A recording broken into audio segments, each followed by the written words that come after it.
Hey guys, AntVenom here, and welcome back to another Minecraft video. And today I'm going to be showing you guys a slime-powered, TNT-powered arrow cannon that I have created with the new 14W18B snapshot. Now, between the 18A snapshot and the 18B snapshot, all TNT cannons were actually broken. But I got in contact with Dinnerbone, and I explained to him exactly how to replicate what was wrong, because that's what you got to do when you submit the bug reports. And what I explained to him is that this is how TNT is supposed to behave in water. It's supposed to do something like this. So like you can see how the two pieces when activated separately, oh god, okay, that, I didn't mean to do that quite like that, but you can see basically the first TNT caused the second piece of TNT to sort of slide along the water. So if I go ahead and I do that there, you can see what's going to happen here is that first piece will blow up. It just slid the second piece, and then the second piece blew up safely in the water. And as long as you have a half slab at the front of the water line here, it works perfectly. But what was actually happening in the 18A snapshot is that the first piece of TNT would cause the second piece of TNT to sort of pop up in the air, just a tiny little bit. It seems like it would be harmless, but with, you know, millisecond timing required for these things, basically what would happen is if you got really unlucky, a bunch of the TNT would fire off some of the TNT way high into the cannon, and it would blow up all the redstone. But now TNT exploding next to other pieces of TNT doesn't affect it vertically. So yeah, now TNT cannons have been saved thanks to Dinnerbone for being super awesome. But anyways, yeah, let me go ahead and let me explain how this beastly device works. First, what I'm going to do is I'm going to demo it here, and then I'm going to show you guys exactly how this works. And this TNT slime powered arrow cannon will actually fire the arrows about 600 blocks in that direction.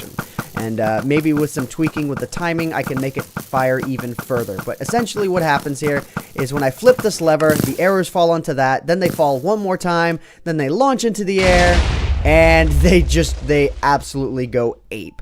Now it does, oh god, some of them fell short. I think it's, oh no, that was just literally a visual glitch because of how far away I am and the fact that they were firing into unloaded territory.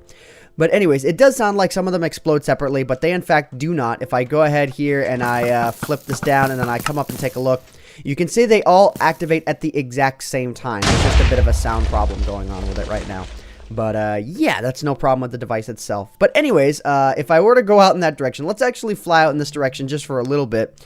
And you guys will start to see some of the arrows come into view here. They'll start to come into view fairly early on. And I should note that you can see the number that's currently like 330-ish. It's the one that's like right here. That number is supposed to be negative 400 when you're at the cannon itself. So just to put it into perspective, what the numbers need to be, you can see like going out, you know, 200 blocks, we're barely reaching any of them because, yeah, you can just see how absolutely disastrous this machine can be. And like if you were to be on see, this is originally where the old limit was an old setup that I had for the cannon. This was about the limit, which was about 300 blocks or so. Yeah, this is like barely where the majority of them are at this point. So let's just go ahead and let's continue further out in this direction. You can see we're going to start to be positive on the z-axis. That's 400 blocks. Let's go ahead and let's continue out. Let's just continue going further and further and further. Let's see here. Okay, now we're at 500 blocks, and we're starting to really reach the limit of them here. Okay, let's see here. We can see one over there, one over there. Okay, we're almost at 600 blocks. Okay, this is 600. Going out even further, I've noticed myself about 650 blocks to be a hard limit for this thing.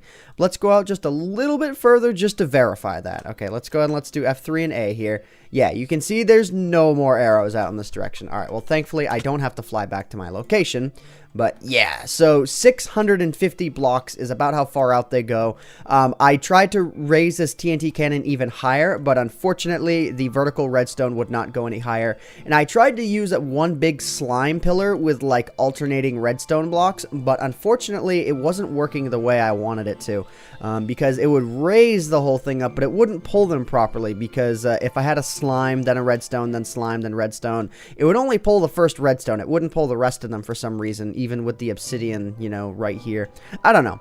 But anyways, this works just as well, and it works, you know, very, very accurately. So yeah, now let me go ahead and let me explain how the device itself works. So I'm trying to remember here. Yep, okay, this is the best way to start explaining it. So right now, it is in the firing position. When I flip this lever and put it into the ready position, what's going to happen is that I'll flip this lever, this will turn on, which will turn this torch off, which will turn this line off here, which is going to cause the double piston extender to extend. Basically what happens here is that this turns off, then this turns off, which causes this to turn on, and this to turn on, which causes the pistons to extend.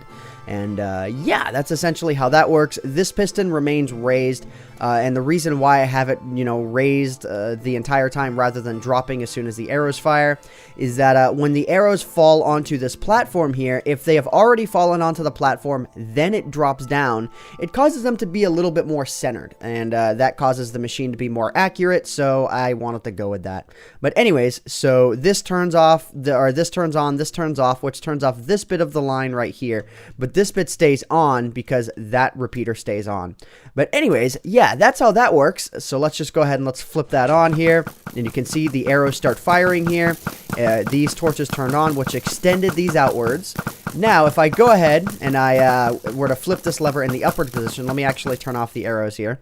If I were to flip this lever into the upward position, the reverse would happen. This torch would turn on, this would turn on, and then this would become active right here. This would fire off a tick of redstone, you know, like a couple of ticks, which would turn this on and would allow the pistons to retract in perfect fashion. So essentially, this would retract, then, or no, that, let's see, which one would retract? It would be this one first, because that's how the repeaters are set up, which would retract that piston over there, which would then retract that piston when it's sitting right there, and then it would fire off one more time. Now, I can't quite remember how exactly I have it working that way, but just rest assured I do have it working that way. Oh, the way that the way that it works, you know, is that it, you know, retracts this, and like it does some weird stuff with this one, then this one, then this one, to get this one to retract twice. So let's go ahead and let's actually flip this here. So if we flip it, you can see what happened there. So yeah, okay, bam. All right, let's go and let's fire it off one more time, and then I'll show you guys here. Oh god, okay, let's actually turn the arrows back on just for a little bit here. You can just flip this, you know, to turn the arrows on and off. And I'll go ahead and I'll flip this here. Okay, I actually went too high there. Whoops. Okay, let's go ahead and let's do that one more time. Bam. Okay, and then let's go ahead and let's do that. So you can see what happened there is that this fired off, then this fired off, then this fired off one more time, without really any sort of signal going into it. I'm not exactly sure how I got that to work, but I did. Okay, bam. Okay, oh no, it actually does go off with a signal. It just takes longer to turn off. So, bam. Yeah, weirdness happened. Oh, I see what I did, actually. Is that this one actually delays the turn on because of the repeater. Duh! Yay, understanding my own redstone and stuff. Awesome. So yeah, that's essentially how the TNT arrow slime cannon works in a nutshell.